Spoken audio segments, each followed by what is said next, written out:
রাত তখন ঠিক 12টা ছুঁই ছুঁই। আমি একা গাড়ি চালিয়ে শহরের বাইরে দিয়ে বাড়ি ফিরছিলাম। চারপাশে এত ঘন কুয়াশা ছিল যে হেডলাইটের আলো ছাড়া কিছুই দেখা যাচ্ছিল না। রাস্তা একদম ফাঁকা, অদ্ভুত নীরবতা, যেন কেউ শ্বাসও নিচ্ছে না। হঠাৎ একদম গাড়ির সামনে আমি ব্রেক কষে দিলাম। হাড় যেন মুখ দিয়ে বেরিয়ে আসবে। হেডলাইটের আলোয় দেখলাম একটা মেয়ে দাঁড়িয়ে আছে, সাদা শাড়ি পরা, চুল এলোমেলো, মুখটা অসম্ভব সুন্দর, কিন্তু চোখ দুটো একদম প্রাণহীন, যেন ভিতরে কিছু নেই।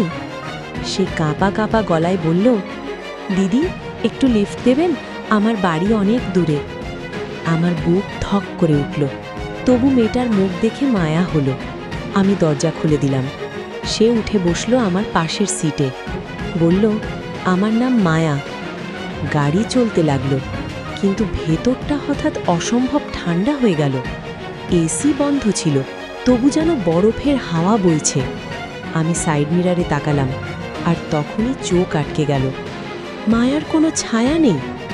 আমি আবার তাকালাম, সিটটা ফাঁকা, কিন্তু আমি তো কাউকে বসতে দিয়েছিলাম।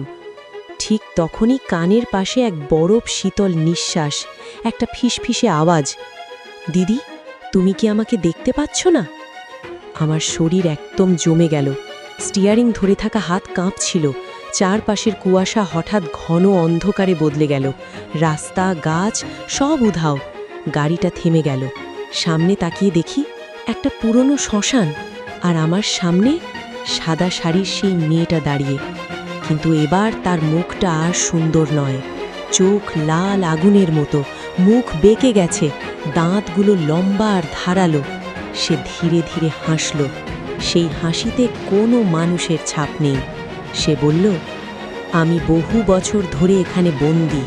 যারা রাতে একা রাস্তা দিয়ে যায়, তাদের রক্তেই আমার মুক্তি।